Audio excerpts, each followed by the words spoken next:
आज मराठा आरक्षणासंदर्भातील अत्यंत महत्त्वाची जी सुनावणी होती ती उच्च न्यायालयामध्ये झाली। काय काय मुद्दे यामध्ये चर्चेला आहे?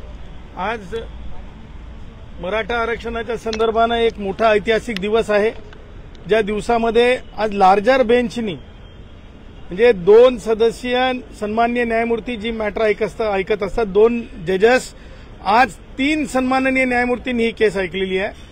तशा अर्थानं फार महत्वाची गोष्ट आहे या आरक्षणाच्या केसमध्ये। आणि आज ज्या प्रकारे म्हणजे राज्य सरकारच्या वतीने ॲडव्होकेट जनरल यांनी बाजू मांडली, त्यांना वेळ हवा होता, परंतु वेळ वाढवण्यामागचे कारण मात्र तुटपुंजे वाटत होते। कारण कारणासोबत वेळ वाढवून मिळू शकतो, तुटपुंजा कारणांसोबत वेळ वाढवून मिळू शकत नाही। ही बाब आम्ही माननीय न्यायालयाला अधोरेखित करून सांगितली। त्यानंतर आज माननीय न्यायालयाने माझ्या युक्तिवादाच्या नंतर मी स्पष्टपणे सांगितलं की ह्या केसमधलं महत्त्व काय, आणि त्यानंतर गोपाल शंकर नारायण यांनी सांगितलं की ते सुद्धा या आरक्षणाच्या विरोधात उभे होते। त्यानंतर अंतुरकर साहेबांनी सांगायचं तात्पर्य हे की एकूण आमचं म्हणणं ऐकल्याच्या नंतर माननीय न्यायालयाने आजच या प्रकरणाला सुनावणी सुरुवात केली। कारण येणारा जो काळ आहे तो काळ सुट्टीचा असणार आहे, त्यामुळं तातडीने या प्रकरणात सुनावणी व्हावी ही आमची मागणी जी होती पूर्वीपासूनची या आरक्षणाच्या संदर्भातनं आज पूर्ण झाली आणि सुनावणीला सुरुवात झाली।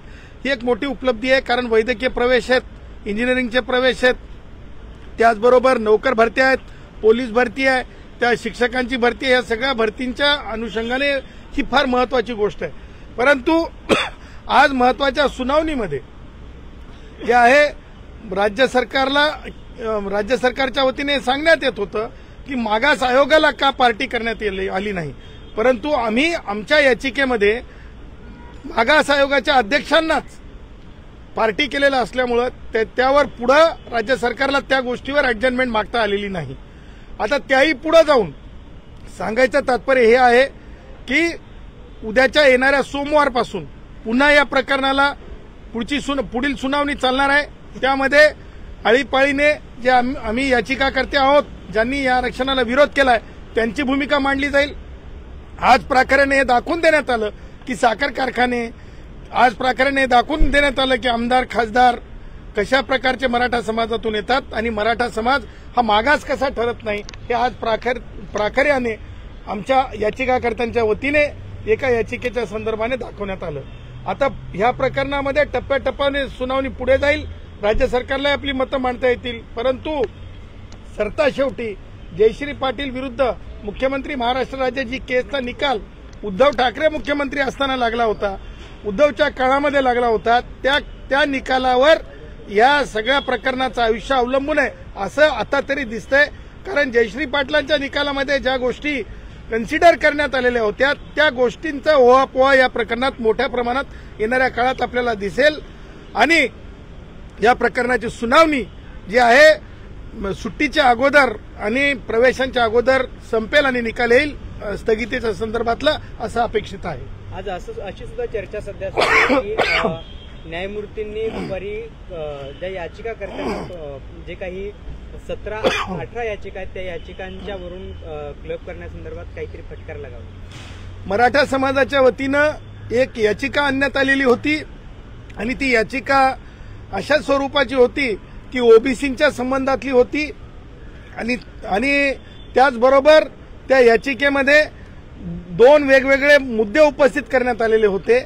त्या उपस्थित मुद्द्यांच्या बाबतीमध्ये ह्यापूर्वीच न्यायालयाने आदेश दिलेला होता की ती याचिका जी आहे या प्रकरणाशी संबंधित नसल्याने त्या याचिकेला बाजूला करण्यात आलेलं होतं, डिटॅक करण्यात आलं होतं, परंतु आग्रहाने ती याचिका ह्याच याचिकेसोबत चालली पाहिजे असा आग्रह धरण्यात आला।